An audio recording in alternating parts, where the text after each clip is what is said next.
people will sell you out in a heartbeat. What is happening? Welcome to the Running Man.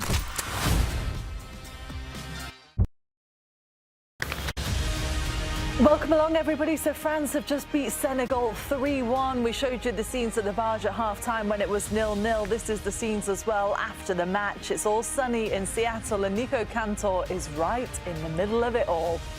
Good to have you with us, everybody. I'm Poppy Miller, alongside Troy Deeney-Mancala, Nigel Reo-Coker, and Marco Messina. Hey, Nudge, you should feel so much better about yourself. Well, what, someone that's actually here to be professionally a presenter and do that? Can't say her name. It wasn't that bad of him. It was that bad. I'm not professional. It's just your last name. I know, that could be hard. It was half a hiccup. It wasn't a roller coaster like he took us on yesterday, Poppy. stumbling and jumbling his way through. Your bread and butter's presenting. Mine is an analyst. I stepped into your shoes and... You make it seem like We're probably on the wanted same you level to. when I stepped into your shoes, so let's just leave it there. I won't go that low. You didn't see the Don't do outro? it. You didn't hear about the outro? Yeah, Outro was Nigel. flawless, Yeah, but well anyway. done. Yeah, it was. We'll be back in a minute. Yeah. What did we think then of this game? Because obviously at half-time we were quite critical of France, right, Troy? The second half you were impressed? A lot better, a bit more shape. At least they got more into the game. They started getting him in that 10 position. He was being more forceful. And the biggest thing when you see all of the goals, runners in behind. Everyone was a slid pass. And Senegal, in the first half, they were able to see the game in front of them where you want it, able to go and press. But then this time now, you've got runners coming in behind, in between the lines. And when they do that, to Grella's point earlier, better athletes, quicker. Mbappe's first goal was a nice finish. Again, the pass from Elise is frightening. And they just got better. The confidence grew instantly as soon as they scored one. They had to have a reaction. They had to have a reaction in the second half, and we saw that with how they played and how they started that second half. And without regurgitating what Troy just said, that's what it was. They'll be a lot more aggressive, taking people on, winning runners. Elise got a lot more involved in the second half compared to the first half, and they had to show that. And you talk about the quality off the bench, but I think the biggest story obviously is this guy here, Kylian Mbappé. For me, it didn't have a great first half, had bad touches, wasn't involved, just looked like he wasn't really interested. But when you're a world-class player, that's what he can do. When the moment steps up, those big moments, debatable whether he should have had a penalty. I think personally it was a penalty in the game, but he scores two great goals there, and the story is going to be all about him and not about the first half that way. He probably was more of a problem for France than he was of anything of any kind of positive language that you could use for him. Mbappé at a World Cup is just scary. At 27 years old, he's France's top goal scorer. He's got more goals at a World Cup than Messi. He's got 14. Messi has 13. He's 2 away from Miroslav Klose's record. He turns up in the big moments. Think he's going to break. This is exactly right? what I was saying before about Mbappé and World Cups. We've seen this since he was 18 years old and he burst on the scenes. Yes, he had a very poor first half, but this is what champions do. And I think he's got that chip on his shoulder. Everything that happened with PSG winning 2 Champions Leagues, everything that's been said about Real Madrid, whose team is this, where is he going to play right now? He put in a top-class second half by his standards, and he wants to lead this team once again. He tried to drag them in the final last time by scoring a hat-trick. I'm just incredibly impressed by the way that he turns up in the highest pressure moments from France. There's certain players that in the difficult ones, when they put on their country jersey, their shirt is too heavy. He is the opposite. It's like a superhero cape for him. You just get the best out of him. I think people get confused between playing well and winning games. You don't always have to play well to win games. Arsenal's a perfect example this year, right? I don't know how many good games they played from start to finish where they dominated the game, but they still won the Premier League, right? And France didn't play well in the first half. They didn't play it's not like they played much better in the second half, but the margins in a tournament football like this is like Koulibaly on both goals. We'll take a look probably in the tactical later, but both goals, Koulibaly's just a yard off, where he hesitates for a split second and he's a yard off. So a yard off and a second. And the 2 goals come from that. He hesitates for once. Those are the margins when you play against France. So they have the luxury, because of the players that they have and the talent level that they have had the luxury of not playing well. And still, if you make one mistake, because Koulibaly probably was really good most of the game, but then made 2 missteps, and boom, bang, bang, 2-0. And Senegal's probably thinking, what happened here? Because they probably did everything they wanted to do. They played well start to finish, matched them physically. Didn't get the goal at the first half. I thought they kind of know that's the big moment for them because they go into the half leading 1-0. Then now all of a sudden they can sit a little deeper. But those are the margins when you play against France, when you play against Spain. Yeah, I know they draw the other day, but it's going to be a step here and a step there. And that's why, although you can play great for 90 minutes, the wrong step, boom, you're out of the game. It's such a good point because France and Spain, they're the bookies' favourites, aren't they, Nigel? Is it too early to read into what sort of World Cup both of these teams are going to have and if they're going to meet those expectations after the first match? Yeah, it's definitely still too early. I think France had the luxury of playing after Spain played and what we saw with Spain. And again, like we said, it wasn't a great first half for them, but we also discussed at half-time that chance that Sarr didn't score could probably come back and haunt them in this game. And that's exactly what it is. And exactly what Grella just explained there, that's the differences. When you talk about top-level teams and top players, played in many games where I've played against world-class players, and then you start to think to yourself, oh, they haven't done nothing today. And guess what? That 1 minute, the 2 touches they have, they score, put the ball in the back of the net. Next day, all the newspapers talk about him because that's why he's world-class and that's why he's a top player. Didn't affect the game for 90 minutes, but when that moment came, he took it. And that was Mbappé today. And what I would say sums him up most was probably his second goal. It's a great strike. But when you look at that goal again, when I think it's Elise gave up on the play because he wanted to get the foul, he ran back, got the ball after the game just turned 2-1 and absolutely just rifled it into the top corner. That is what top-class players can do. That's why... No, go ahead, after you. I was going to say, I think that's why he's so frustrating. Because he shows you he can grab a game by the scruff of the neck and go, give it me, and turn, hit a ball from 35 yards into the top corner. Not saying you have to do that every time, obviously score in the top corner. 100%. But taking the game by the scruff of the neck because he felt slighted there. The game gets to 2-1, you know, a couple of minutes left, anything could happen. He's like, no, I'm not letting that happen. Yeah. And that goes to your point earlier about the brilliance of the man, but the frustration with Real Madrid fans, with PSG fans, with arguably Monaco fans is you don't do that enough. To be the level of the superstar that we all believe you can be, you can do that more, and that's the bit he leaves you. You've done it again, you dropped that. Leave me alone. To a certain degree, I agree with you. But again, this is what we say football's an art. It comes to the management aspect, because we're all sitting there saying, would Deschamps be brave enough to take off Mbappé? Like, he's having such a bad game. If it was anyone else, they'd probably been taken off. And I said, you can't do it because you know he's capable of these moments. We might not see as much as we would love to see. We might not see it in a dominating effect as we know he can do it. But he just showed what he can do. And the reason why Deschamps still trusts him and believes in him as a player. And when he scores that goal, who does he run to? The manager, Didier Deschamps. He runs and celebrates with his manager because there is that extra personal touch. There is that, OK, you might not have the best of games, but I still know and I believe in you as a player. When that moment comes, he's going to make something happen. And that's what sums up today. The biggest thing to answer your question, Poppy, on paper, France is the best team. They have more depth than Spain do as well, because we saw when Yamal was not there and Nico Williams was not there, we saw that they lacked that pace in the wings. For me, the biggest question mark about France coming into this tournament was the personality clash. And when you want to win a World Cup, you need the group. You need to have everyone that's together, that's humble, that works. There's a lot of players that have been in these last 2 finals because they made the 2018 final, 2022 final.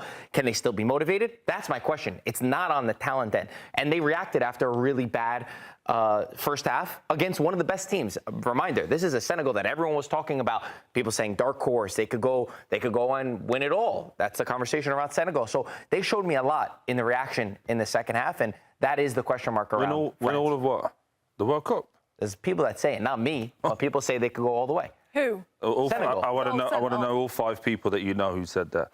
They'll be great. They can do a good run. Maybe have a Morocco-style run, but you get to semi-finals. To win it, the stars would have to align for that to happen. Either way, if we're talking about semi-finals, you're talking about top 4 teams. Of course, right? They're a very good team. They're a good team that can go deep in this competition. But I'm not saying, I don't think anyone should be saying that they can win it. I think that's totally unfair. But the other part to it as well is the difference between this French team and the Spain team, and this is why I think they're the favourites, is because they had a poor game. They win 3-1. They could go away from the game going, OK, we know we can be resilient now. We could go through a tough first half. We know we played a much better team, so we know where our benchmarker is. Also, our guys are scoring. So there's so many more positives. You're Spain, with the greatest respect to Cape Verde, it's like, OK, we should be beating these every single time. It feels more problematic. Yeah, we dominated the ball, but we didn't really create any clear-cut chances. We haven't scored. We don't know how fit Nico Williams or Lamine Yamal is. It gets into this situation where you start to go, oh, hold on. Are we as good as we think we are? Well, no one had Spain sitting here as the favourites over France. They were bookies' right? favourites. They were the coming in. bookies' I had Spain favourites. to win. Did you have Spain to win? I have Spain to win. Oh, still. you still do? Yeah. Okay, that's surprising. You understand my point of where I'm coming at, right? Yeah, of course. Yeah. The rest of us have France, right? Yeah, I win. picked France. I just think that, again, the luxury that France has, the squads, the people and players who can come off the bench and affect it in what we saw today. And again, with Spain, I think Spain become very one-dimensional. Now, when we saw from Spain in that game against Cape Verde, it's the fact of the reliance of Lamine Yamal and Nico Williams. If they don't have wingers who can take people on, we're going to go back to see the Spain before these two youngsters were introduced into the team. Very predictable, very safe, playing in the middle of you. If you can be organised, you will stop them from creating things. It's so true, because we also spoke, obviously, a lot about the depth of this French team. We all picked Mbappé, or three of us had Mbappé to score today. Who had Elise? Because his SofaScore numbers are in, Troy. Pretty impressive what he was able to do as well. Yeah, again, much better in the second half than he was in the first. Again, the heat map suggests... Look, I don't like... when he's at a 10, I like the fact that he's free and he can go wherever he wants. I don't like, if you're looking at the lower part of the graphic, where he's getting the ball in his own half. I think with the players that they've got better players that can give him the ball in the tougher areas. He did that in the second half, and then the dribbling, the shooting, the passing was all better. But Nigeria holding midfield, if you have someone like Elise who you know has got the quality, it's your job to feed him, isn't it, the other side, not for him to come and get it deeper than you. That comes again with individual character and personality. There's times where you'd have centre-backs, where sometimes I want to drop in midfield and drop to get the ball off the centre-backs, and a good centre-back with a big personality will say, you, get up there, in not so nice, pleasant terms. It's my job to find you in that area there. And I'll be the same way in midfield. If I'm getting the ball and I know you're a creative player, I'll tell you, do one, get up there, I'll get you the ball. So even if it's simple round the corners, that's how you should be, and taking that character and that responsibility as an individual player. I can do this. Like, you shouldn't be doing this. If I can't do this, then I shouldn't be on the pitch. So it's my job in this area to get the ball. I will find you in there. And if you don't do your job, then you have to be held accountable. So I think for me, I agree with Troy there.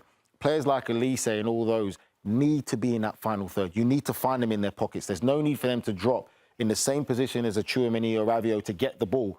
To do what? To do the same 5-yard pass that they could have done. I was just thinking as well, you hit your bet. I did. You hit your bet. Oh, you said draw. Draw. Yeah, we had draw. It's only us three that are the winners. Nige, you were good too, right? Maybe you'll make it on the graphic. I just want to know where that came from. That just came from way left for no reason. You asked me a question, you're thinking about something else. Your goal scorer. You're acting like Are you Poppy new right here? about now. I was trying to think about something else. No problem. Did you win your bet? Yes. No, or I did not. Okay, I just that's went why with I Douay. salted. But I went That for a makes sense. French win, so... Well, it doesn't count, so it was a parlay. All right. Captain Obvious over there. Everybody, after the break, stay with us. The boys are going to dive deeper into what is a really exciting group with this group. Group I, France are off to the best of starts against Senegal. We're going to be back in just a second.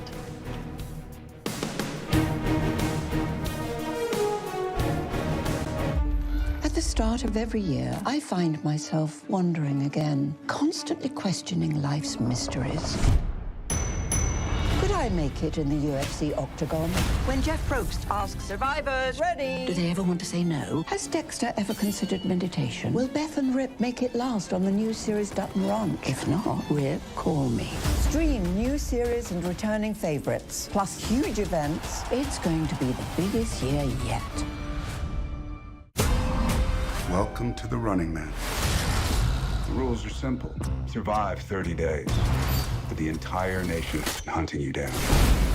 The grand prize, $1 billion! Win this game. Change your family's life forever. Hunt him down!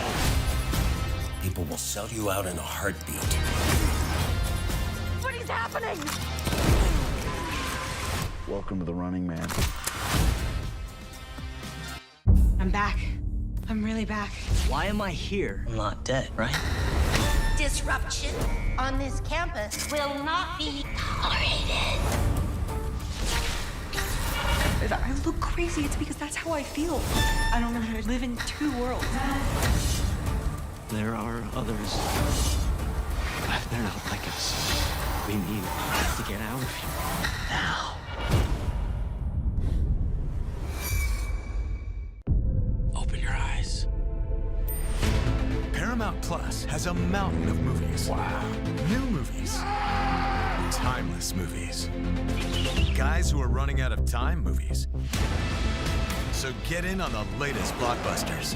Trust me. And relive the moments that get you every time. And that's all I have to say about that. A mountain of movies, now streaming on Paramount+. This is European soccer's biggest stage. Written in the stars! What a difference she has made! The question is, can you handle it? Tell me, can you handle it? The crowd here feels electric. Stream every match of the UEFA Women's Champions League on Paramount+. I lost my dad and my aunt. What aren't you telling me? I'll never know what you've gone through, but I'm sure your dad will want you to be happy. I will not lose the company that my husband started. I want success. Get it for me. This business will bleed you dry. Dad, I'm playing on the house's money now. No, you're playing with the devil's money. What's the plan here? Gonna blow! Yeah, well, I'm just getting started. Landman. All episodes now streaming only on Paramount+. Welcome back, everybody. So here's a look at the ratings from today's match from our friends at SofaScore. Kylian Mbappé ranked the highest for the French side. As for Senegal, they had a great first half. Let's start with them, I suppose. Nige, anything harsh to you from a Senegal's perspective? I mean, it is a bit harsh. Overall, Jackson is a bad one, the striker there, Nige. Yeah. 5.9. That's a real tough one for me. I think Sarr had a good game. But overall, it's hard because when you reflect on that game, like Grella said there, it's just those little moments, those little missteps there will cause a problem. Overall, I think it's a performance for Senegal that you'd be okay with. There's a lot of positives you can take from that performance, considering you're facing the joint favourite of this World Cup. So I wouldn't say it's a performance where they were completely outplayed and dominated by France because they had moments. That's why I think it's hard. I think for me, this is where I'll always argue against a SofaScore in this. Again, I understand, probably Nicholas Jackson, that's for offsides and things of that nature type stuff, but he also was very, in terms of influential in the game, kept France honest at the back, has the goal that's marginally offside. Yeah. Sarr and Mane were fantastic as well. But yeah, I don't think any of those scores reflect how well the Senegal players played. But then on the flip side to that, I don't think Mbappé was the best player on the pitch. No. But his goals didn't goals. make him that. Do you get what it was? I thought Elise was the most impactful. I thought he carried his Upamecano too. I would say Rabiot as well. Rabiot in midfield had a decent game as well. But I'm saying Mbappé wasn't that much of a score above, but again, the way that they do the analytics, the goals he gets, jumps him up so many by points. the numbers, perfectly, not by any sort of eye test. Yeah, that's why numbers do lie. Oh, numbers Kimmin, don't you have lie. an eternal feud with some of these ratings. Yeah, it really. I can tell. Every segment I see you do the ratings. You don't like stats. Have you been on the SofaScore show? Numbers don't lie? No, and hopefully never will.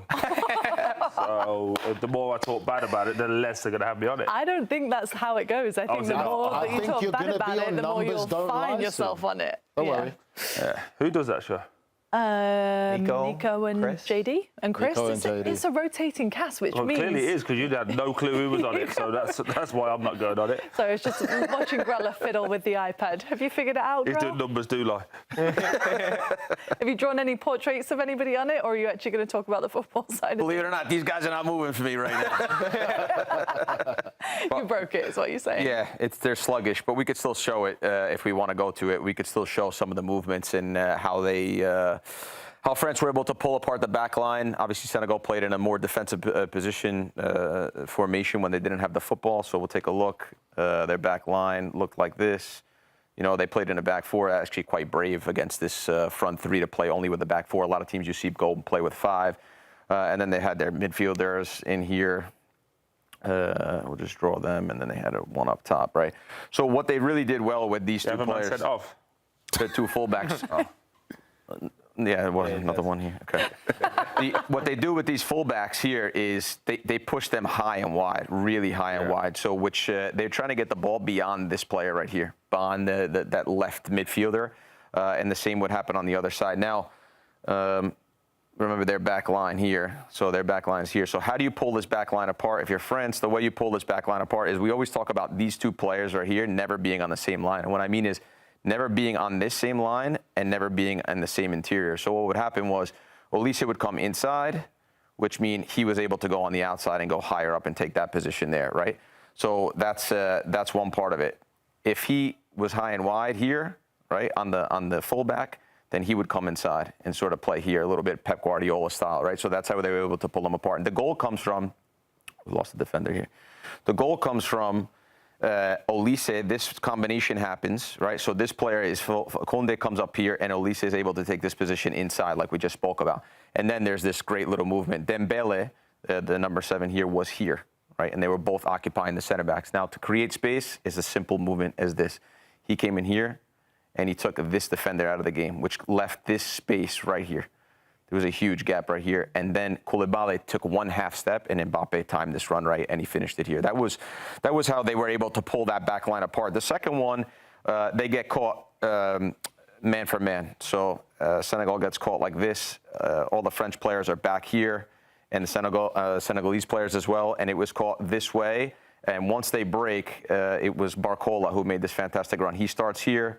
He runs inside. The other player runs outside. Again, Koulibaly thinks that he's taking on the central player. Once that central player moves Koulibaly a step, Barcola was able to go with his pace. And that's why we talk about the margins. It was just a step that made the difference and made Koulibaly look quite poor. So, yeah, hopefully we'll be able to move these next time. But that's just to give you a little bit of picture of what they did when they had the football, especially with their fullbacks and the relationship to their wingers.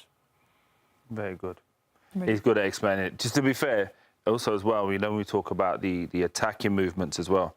That must be where Deschamps has gone in at halftime and said, where's the movement? Where's the patterns of play of 2 people working in sync? So one goes this way, one goes that way. And then 2 of the goals actually come from just simple movements. But it is always the simple movements that make the goals happen. There's not this, everyone seems to think it's weird and wonderful to score goals. It's actually, person has the ball, he's looking forward, you're going to run there. In between it, somebody moves somebody out of the way. Make something happen. And we just get into this wonderful place now where everyone tries to make it all statistical and analytical. Sometimes it's just as simple as, can you make a run that opens a space for your teammate? That's what happened on the goal.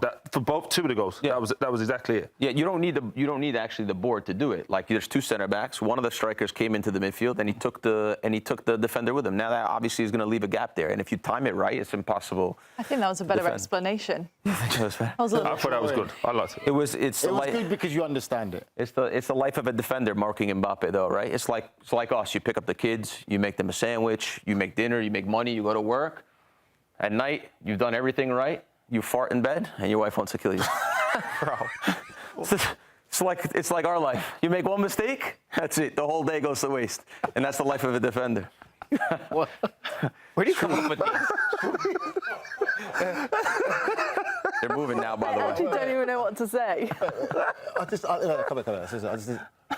Are you okay? I'm all right. I'm good. Jesus Christ. Oh, forget Australia. Can we get a statue of you outside? I wish we could tell everybody the story about Grella being in the studio. Yeah. let's not. No, we can't. Okay, on that note, Grella, that's why you're a legend. Have you ever considered a job at Pixar with those animations?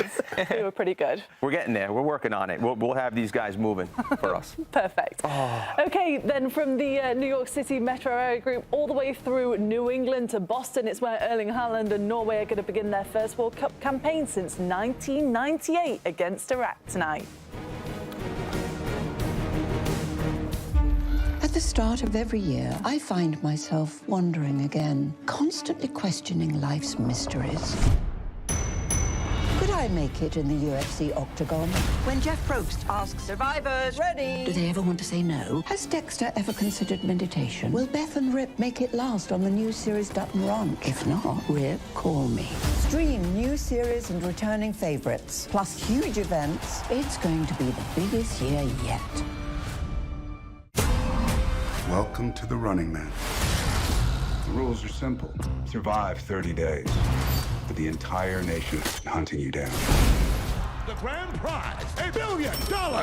Win this game. Change your family's life forever. Hunt him down! people will sell you out in a heartbeat. What is happening? Welcome to the Running Man. I'm back. I'm really back. Why am I here? I'm not dead, right? Disruption on this campus will not be tolerated.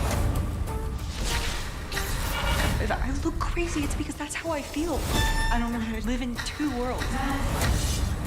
There are others. But they're not like us. We need to get out of here. Now. Open your eyes. Paramount Plus has a mountain of movies. Wow. New movies. Timeless movies. Guys who are running out of time movies. So get in on the latest blockbusters. Trust me. And relive the moments that get you every time. And that's all I have to say about that. A mountain of movies, now streaming on Paramount Plus. This is European soccer's biggest stage. Written in the stars! What a difference she has made! The question is, can you handle it? The crowd here feels electric. Stream every match of the UEFA Women's Champions League on Paramount Plus. I lost my dad and my aunt. What aren't you telling me? I'll never know what you've gone through, but I'm sure your dad will want you to be happy. I will not lose the company that my husband started. I want success. Get it for me. This business will bleed you dry. Dad, I'm playing on the house's money now. No, you're playing with the devil's money. What's the plan here? Gonna blow! Yeah, well, I'm just getting started. Landman. All episodes now streaming only on Paramount Plus. Well, back in 1994, the old Foxborough Stadium hosted a handful of matches. This time, Gillette Stadium opened in 2002. Will host 7. It's already seen Scotland beat Haiti, and now it's time for Iraq against Norway in Group I. Good to have you with us, everybody, and sorry if you were just with us for that last segment for Grella's latest analogy. We are live on YouTube. We've got some comments coming in. Let's have a look at them. I don't know. A Grellaism. That was such a layup. You're a fan of that term, aren't you? What was a layup, though? The analogy? Yeah. Okay. An ill-timed fart ruins everything. Facts. That's so true. Well, any fart in my house ruins everything. Can't even fart in the bathroom in my house. How about why you fart in this bathroom? You should have farted in the other one. Different times you can fart in different bathrooms. What about when you're at work? Does that seem to matter to you or not? No. Well, one time Marco got upset. He looked at me like I was crazy for being upset at him. Marco ate one day. I still smell it. The wind in the studio is blowing the wrong direction. Sorry, cuz. Okay. We need a list of the best Grellaisms. We do. Got to make a list. We don't either. Honestly, they're going more and more off the rails, though, don't you think? I'm actually scared of what's to come. By the end of this long stretch that we've got, we could be in big trouble. Let's see the starting lineups for tonight and see if either of these teams are going to be in trouble. It's such a highly anticipated tournament. Iraq, they haven't been in this competition for 40 years since their last World Cup. For Norway, it's been a minute as well, but this is a look at the Iraq starting 11. Yeah, and Ayman Hussein is really the guy that you have to keep your eye on. He was known for missing a lot of easy chances, and then he scores the goal against Bolivia to bring them to the World Cup. Top 5 Iraq goal scorers of all time. They're a team that's going to compete. They're a team that's going to fight. They had such an incredible journey to get to this point, to start.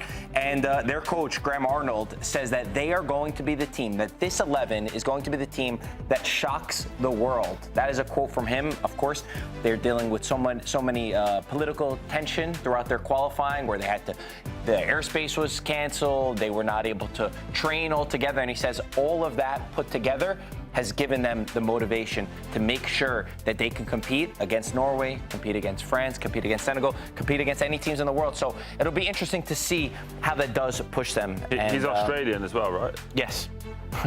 Don't tell Grella. Makes sense. Hopefully he's not too rattled for the game. Hopefully he's focusing today. And Marco Fargi, by the way, on the bench, they do have some quality there. He just signed for Venezia, made a big move, 9 goals last season in the Norwegian league. So keep an eye on him off the bench. On Paramount Plus, meanwhile, at Norway, Erling Haaland's also on Paramount Plus in the Champions League. But this is a pretty good team, isn't it? It's a great team. Obviously, Saul off as well. We see the Champions League with Atletico Madrid. Odegaard obviously just coming off fresh from captaining Arsenal to win the Premier League for the first time. But Nusa is the one for me. A lot of people won't know a great deal about him. Very direct, quick, can go with both feet, likes coming off that left-hand side and get shots off. But I think also one of the key factors for me is he's just as quick as Harland. So when they get on the break, he's one of the few people that he can just put it in that area because he knows Erling Haaland will be there. The bench has got a lot of quality as well. I think Norway are one of those dark horses that people won't really talk about until he gets to the round of 16. Then they'll go, oh, hold on a second, these are pretty good. Strand Larsen on the bench there as well. Haig, obviously, we saw from Bodo Glimt as well. So some good players there and a real good team. Interesting tactically, Nigel. You see how it has Sorloth as on the right wing, but you'll see Ryerson making those overlapping runs, and then it's almost 2 strikers, right? Yeah. Ryerson there, the Borussia Dortmund right back there, very fiery, good, loves to get forward, great quality in delivery. Troy makes a great point about the bench. I'll keep an eye on Oscar Bob. I'm a big fan of Oscar Bob. Left Man City, now at Fulham. Really talented player, very sharp high up the pitch. Had some injuries coming back into it, so he'll be a good option to change the flow of a game. And also, they've also got Patrick Berg on the bench as well, who's the captain of Bodo Glimt, the centre midfielder, who's very similar to Odegaard in how he plays in that centre midfield role. There's some good options and talent there. What a year for Norway, not only obviously with Bodo Glimt, the Cinderella side of the Champions League, but also where they came through the qualifying process. Look away now, lads. Does this hurt you, by the way, boys? Look at the goal difference as well, by the way. Norway came through at the top. Then because Italy finished in second place, they had to go through the qualifying process, which obviously we know how that ended. How did it end, Poppy? It actually ended with them going out on penalties to Bosnia and Herzegovina. No layup there. We won't go there. When you were seriously drawn in a group with Norway, though, did you think that Italy would top the group? No, I had my doubts. Also because the format it was so different this year, where I thought we'd beat Norway in one game. They beat us 7-1 on aggregate, by the way, 3-0 at home at the San Siro, which ended up forcing Gattuso to not play another game at San Siro because he said that game was so hurtful for the players that they couldn't play another game there. So that's why we ended up playing the playoff match somewhere else, just to show you how bad it was. But it's because Norway up their goals against a lot of those teams, the Estonias, the Israels, where we were not able to match. So if we were even tied on point, even if we beat them one game, our goal difference was nowhere near Norway. They were unbelievable at continuing to score, to be relentless. We conceded 4 goals to Israel. We won 5-4 in those. Stop talking about Italy. They're not Let's talk about Norway. Let's talk about Norway. Nice. She asked the question. No, but it's true, though, because Erling Haaland, he scored 37 goals in 8 games. So, yes, OK, even though you thought it might be equal on points, or you would have at least hoped so, the fact that Norway have a player like Erling Haaland, and it's been such a long time with the form that he's in, Nigel, I suppose it wasn't really a surprise, the amount of goals that he was able to score. No, not a surprise. When you look at him, the reality of it is he's a freak of nature. He's unbelievably athletically gifted, and he's very talented at football. Great feet. He's a great finisher. So confident in the ability that he has. And I'm not surprised he's gone from strength to strength, really and truly. And when you have a striker that's going to score goals, it makes it so much more easy for the rest of the team. If you can build a basic foundation of workman-like players that are going to give you a 7, 8 out of 10, and you've got a striker that's going to score goals for you, that's all you need. But also credit to Norway, they've got some other players that play a big part. You talk about Odegaard, obviously the captain at Arsenal, what he does, how instrumental he can be in that midfield area and dictating and the play. Ryerson, we just talked about the right back at Borussia Dortmund. And then obviously, you've got some other players there, Oscar Bob and stuff. So that's all you need. I'd push back on a couple of things you just said there in regards to Harland. You said he's got great feet. I disagree with that. I think that's an area he can get a lot better at. I think if you look year on year, he's always going to get you goals, right? Even this season, people have said he had a bad year, 37 goals this season. So if that's bad, then we're all screwed. But he can be better with his back to goal. I think this year he got better at that. Defensively helping the team as well from set pieces, heading the ball away. But I think he can sort his feet out better. I say he's got great feet for the size he is, because we've seen some really big men and big players play football when you think, OK, he's a big lad, just going to be a target man. But there's times when he's running through, The first touch has been right and everything like that. He's not going to score all the time, but because you look at the numbers, the amount of chances and stuff he gets, yes, doesn't always get it right. But for the majority of the times when he does get it right, he does have good feet for considering the size of he is. So that's why I say that. If he puts the boot on his head, that's what he means. But the one thing I will say really, really quickly for break is with Harland is it's scary for the rest of the world is that there's still so much room for improvement. I think when you look at like an Mbappé, he's maxed out. You know how good he is, but he's only going to get worse from this point on. For me, Harland will get better and better. His game will improve. And then also at Man City and also now with Norway, they've got to start playing to his strengths. He has to be the main man that when we go forward, get that ball in the box as quickly as you can. If you start chopping and changing, a little bit like Semenyo and Doku do it at Man City, he struggles then because centre-backs just go and grab him. Just go and grab him. Just know how quick he is. And I think Norway, for as big as they want to be and as far as the competition they got to go, get him the ball as quickly as possible. So you think this team maybe suits his strengths? Absolutely. Yeah. Yep. OK, maybe we'll see lots of goals from him tonight. We're going to have much more for you after this short break here on Golazo Matchday. 48 nations will be back in... At the start of every year, I find myself wondering again, constantly questioning life's mysteries. Could I make it in the UFC octagon? When Jeff Probst asks survivors, ready? Do they ever want to say no? Has Dexter ever considered meditation? Will Beth and Rip make it last on the new series Dutton Ranch? If not, Rip, call me. Stream new series and returning favorites, plus huge events. It's going to be the biggest year yet. Welcome to the Running Man. The rules are simple. Survive 30 days. But the entire nation is hunting you down. The grand prize, $1 billion. Win this game. Change your family's life forever. Hunt him down! People will sell you out in a heartbeat. What is happening? Welcome to the Running Man. I'm back. I'm really back.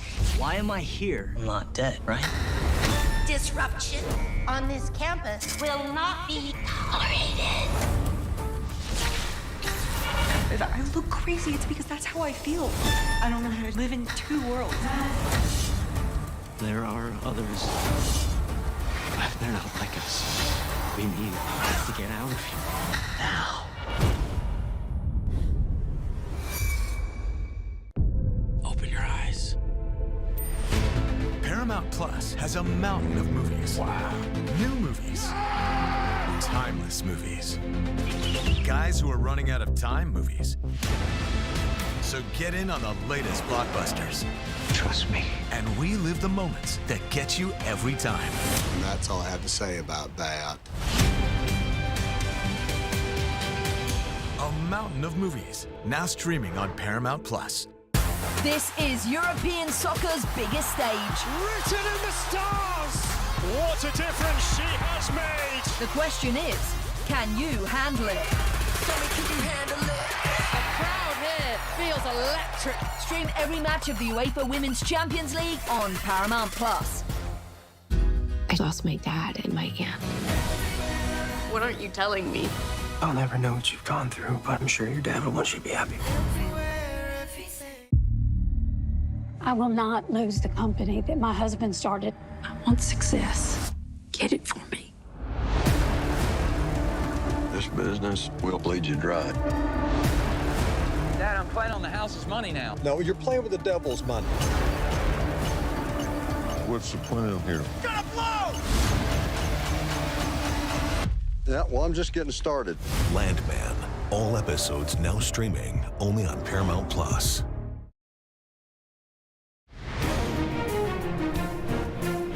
Today's segment is presented by Mastercard. Mastercard is giving cardholders the chance to win a limited edition jersey inspired by Messi's life. Visit priceless.com/Messi to learn more. I'm Adam Hunt and Marco Messina here in the studio. Mastercard brought 10 deserving fans together for a historic jersey swap with Messi. Now Mastercard cardholders will have a chance to win one of these limited edition jerseys. The first kit is the one that Marco's got in his hands there, Rosario Dreams, an ode to where it all began back in the 90s. A young boy named Leo from Rosario, Argentina, who simply loved to play the game. What do you think, Marco? Absolutely incredible. I think it's so important to remember your roots and know where you came from. That's what made Messi so special. So to grow up in Rosario and just the type of football that you play there, you could see it mimicked in his game. That's what made the greatest player that we've ever been able to witness. We're lucky to be born in this generation. And for this jersey to represent where he comes from and how it started and all the storylines that went into that, I think makes us extremely special. I don't think anyone could have predicted what would come after that special childhood. The second is this sleeveless number called Ankara Messi, celebrating the breakthrough run in 2007 that made the world remember Messi's name. 1 run, 5 defenders, a true moment of greatness. For you, Marco, is he the best dribbler we've ever seen in world football? That's the iconic one, right? That's the one that you remember where you were when you heard the call, the iconic call. Absolutely. We've had the great fortune here in the Golazo Network to have so many players that have also played with and against Messi. We've interviewed so many of them, and they all say the same thing. You knew exactly what he was going to do. You knew he was just going to cut left or cut right, yet you still couldn't stop him. And there's so many videos out there of 2, 3, 4 defenders that are on top of him, and he still gets away with it. He was just so incredibly nimble, so good on the ball as well, just floated past his defenders like nothing against some of the best defenders in the world. He made a meme out of some of them. So absolutely, I don't think you could find a better dribbler in world football. It's a play that doesn't get old. You can just watch it again and again and again. Ancora Messi. Do you see? That's where it comes from. There we go. We'll see Messi in his current Argentina kit later in Kansas City against Algeria in his first game of the World Cup. Are they the team to beat again at this tournament? I know history says that it's so hard for teams to repeat. It hasn't been since Brazil did it in 1958 and 1962 that we have repeat winners at the World Cup. But there's something so special about this Argentina team with Lionel Messi. And it's because the reason why they won the last World Cup is everyone fought for him. He had an entire generation of Argentinian players who grew up idolizing him. And they said, we're going to do everything to bring him that World Cup. Now he's the first player to play in 6 World Cups. Can you imagine if they can repeat? For me, not enough talked about. They're not enough talked about. You look at the betting favorites, there's France, there's Spain, all at the top. I still have Argentina there. They have this ability and understanding of we're going to make ourselves felt. We're going to fight for our team. And they have incredible mix of quality with youngsters coming through in the squad. So for me, absolutely, it's going to be Argentina one more time. I think they could repeat. We'll have to wait and see. Maybe if we put these shirts on, we'll play a bit more Messi. I don't know about that. We can always. We're not that good. We'll look better, but I don't know if we're going to play better. Absolutely. Today's segment was presented by Mastercard. Mastercard is giving cardholders the chance to win a limited edition jersey inspired by Messi's life. Visit priceless.com/Messi to learn more. At the start of every year, I find myself wondering again, constantly questioning life's mysteries. Could I make it in the UFC octagon? When Jeff Probst asks survivors, ready? Do they ever want to say no? Has Dexter ever considered meditation? Will Beth and Rip make it last on the new series Dutton Ranch? If not, Rip, call me. Stream new series and returning favorites, plus huge events. It's going to be the biggest year yet. Welcome to the Running Man. The rules are simple. Survive 30 days. But the entire nation hunting you down. The grand prize, $1 billion. Win this game. Change your family's life forever. Hunt him down! People will sell you out in a heartbeat. What is happening? Welcome to the Running Man. I'm back. I'm really back. Why am I here? I'm not dead, right? Disruption on this campus will not be tolerated. If I look crazy, it's because that's how I feel. I don't know how to live in 2 worlds. There are others, but they're not like us. We need to get out of here now. Open your eyes. Paramount Plus has a mountain of movies. Wow. New movies. Timeless movies. Guys who are running out of time movies. So get in on the latest blockbusters. Trust me. And relive the moments that get you every time. And that's all I have to say about that.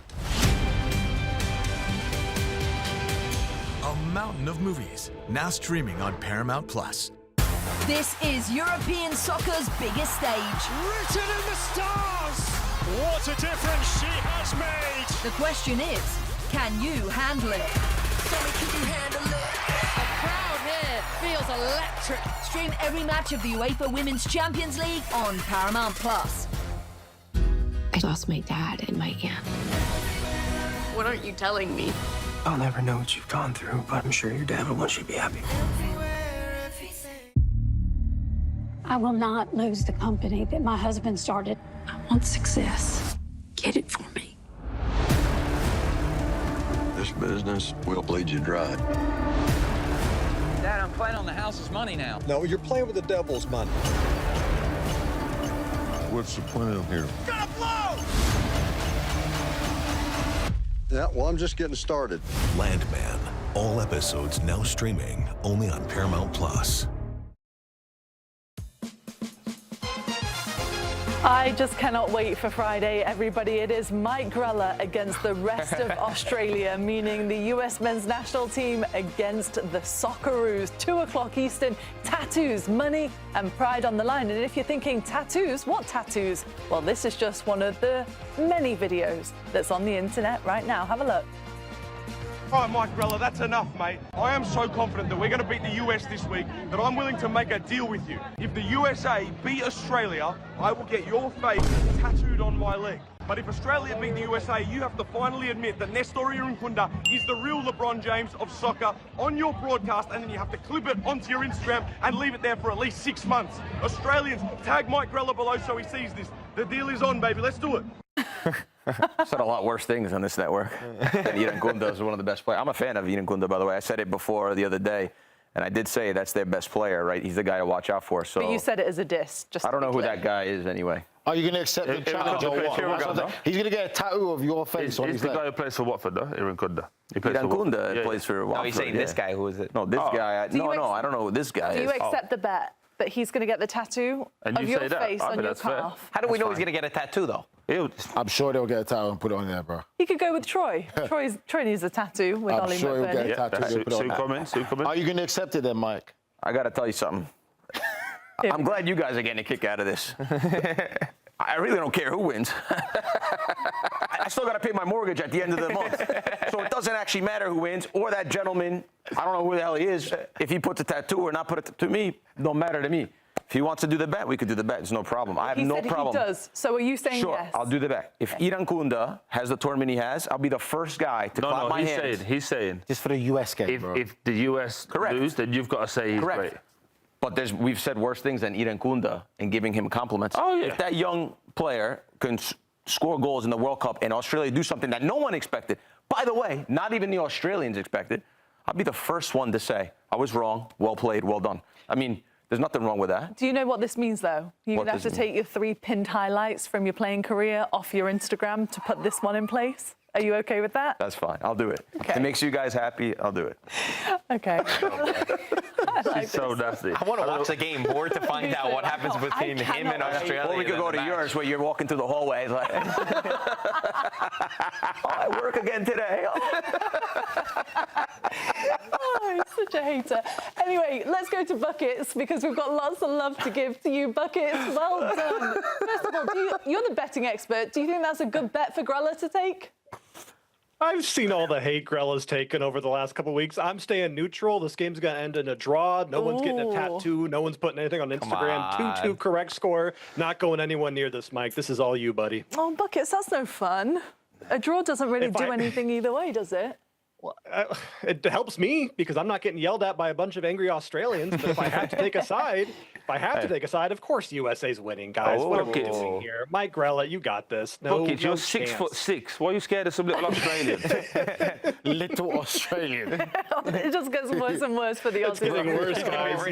Oh, mate. And he's played with some Australians as well. Buckets, you're involved now, bro. Wow. Hey, Buckets, let's talk about some good news because you hit your bet, I hit my bet, Troy hit his bet. Happy days for us. Happy day. Round of applause for everyone. Poppy did a great job. Troy, you just copied me, but I guess a win's a win. So whatever happens, happens. I did better off here, as you know, so that's fine. I'd be tough if it was off That is true. Oh, no, that's a good-looking graph, though. I still got 2 more people to beat, Chris and Marcelo. Give me a week and I'll be in the top spot. No problem. I love it. Well, you've got a chance to do it now. What's your best bet for this Norway game? Doing the same theme of the last match, the winner, and then to score or assist. I don't know how anyone doesn't bet on Norway. They're going to win this game, and they're scoring at least 4 goals. So there's a lot of opportunity for the goal scorer market. Everyone wants to bet Holland. It's a lot of juice there. So instead, I'm going to take the captain Odegaard. During the qualifiers, 7 assists over those matches. And right now, you can get him to score or assist and Norway money line at plus 105. It's not the sexiest line by any means, but I bet you it hits in the first half. I love it, Buckets. Working your way up. Good stuff. We'll see you soon. Thanks so much. See you soon, guys. Good luck, Mike. OK, so over the weekend, everybody, you probably saw it as Scotland supporters took over Boston. They went to Fenway Park. Today, it's the chance of the Norwegians. They're in town. They've made it their own. They're back in the World Cup. And they're back in the Northeast for the first time since 1994. You don't want to be the one who doesn't get up. So the story of Norway in Seattle is quite particular. It all began in the late 1800s when Norwegians emigrated from Norway. And they came here for fishing and logging, and it kind of reminded them of home. And this is why there's a Norwegian bar in Seattle so many years later. And they've kind of maintained a little bit of that culture here. You've got Norwegian Americans, some Norwegians that move here. We're here with some Norwegians. What's up, guys? How we feel about the game? We're feeling great about the game. Yeah? What do you think about Erling Haaland? I think he's the best player in the world. In the world? Erling Haaland, best player in the world. He is. He right, is for so sure. Where are you guys from? I'm from Norway. Norway? I'm from Norway. Seattle. So Seattle, okay. So Norwegian American. Talk to me a little bit about the Norwegian culture. Yeah, so I grew up, my father's from Norway, and then grew up in Seattle going to 17th May parades every year, going over to Norway every couple of years, and then now I live in Norway with my girlfriend and study there and love it. Okay, nice. So you found love in Norway and you went to Norway. You found love in the United States and you came here in the United States. So how did you end up in Seattle in the first place? Relatives in Seattle, so I wanted to study at the university in the US, and so they let me stay with them for a year, so that's how I ended up coming here. Nice. Okay, hold up. So you do have relatives in Seattle. What is it about Norwegians in Seattle? Yeah, so my relatives, they came here in the 1920s, so a lot of fishermen came here, over many, many decades, and Seattle is a good place to do fishing and close to Alaska and the coast, so that's why I'm here. I imagine the water kind of reminds Norwegians of the fjords back home. I was in Norway for the Champions League, so it has somewhat of a similar vibe. Oh yeah, it's very similar, yes. Nice, all right, so what's going to be the score of the game today? 4-0 Norway. 4-0? I say 5-1. 5-1 Harland hat-trick, right? 3-0 Erling Braut Haaland, best of Arden. There we go. All right, guys, thank you very much. So that's it. We're here at this restaurant, and we're going to enjoy a little bit about Norway and Norwegian culture here in Seattle, Washington. Oh, I love it. Nico is having the time of his life, isn't he, on this RV? Pretty amazing. He's lasted this long. Telling good stories as well. I didn't know that about We're doing a lot of bets. Who's more friendly, Nico or Nigel? Him? Yeah, he can make friends with Depends anyone. the room. Nigel is the nicest person off camera. Okay. Just not to us. On camera, he pretends like he doesn't like us all. I learned to fly fish in Norway. Anyway, nice. I actually did. Was it nice? In Kristiansand. Yeah, really nice. IK Start was the team. I went there for a little while. Learned to fly fish there. Very lovely people. How long was you there for? Was there for 3 months. There was something else behind it, but it was great. What else you do there? I learned. I learned to fly fish there. What kind of fish It was great. It was great. It was great. What kind of fish were you catching? Don't worry about that. The bass? No, mackerel. Fly fishing. It was good. Did you actually play a game? What other kinds? I didn't play a game. You didn't? Didn't play a game. You know what? We had a story before. That was the same season that Boda Glyn got promoted from that league. There was a reason to go there for something else. What was the reason? It was a plot. What is this? You started anyway, the conversation. I just said I had to fly there. I've been there. Nice, beautiful. But anyway. Very uncomfortable, Nige. Why don't you give us a prediction? Let's all do our predictions. Bucket gave us his. Are you going Norway? Norway to win by over 2 goals. Yeah, look, 4-0. Yeah, 4. You're going with the same prediction as the Norwegian Nico just made friends with. Nige? 2-1, Norway. Close. I went 3-0. I don't see how Iraq score. And that's basically because I don't know any of the Iraqi players, so I apologise for that. But Norway look good, and I think they will try and get the game done as quickly as they can in the first 60 minutes and rest everybody else. And me and Grell, we are in lockstep. 2-0, we both think it's going to be. Yeah, Norway good, better than a lot of people think. And they never stop scoring. They're like Germany. Once they score 2, they want the 3rd, they want the 4th, they want the 5th. So that's why I think that the score, it could get ugly real quick for Iraq. I can't wait to see the fans as well, rowing, pretending to row. Obviously in the stadium, they're pretty cool, aren't they? Match night is at 8 o'clock Eastern before Argentina and Algeria. And then it's scoreline at 11 o'clock Eastern. Enjoy, everybody. We'll see you tomorrow. At the start of every year, I find myself wondering again, constantly questioning life's mysteries. Could I make it in the UFC octagon? When Jeff Probst asks survivors, ready? Do they ever want to say no? Has Dexter ever considered meditation? Will Beth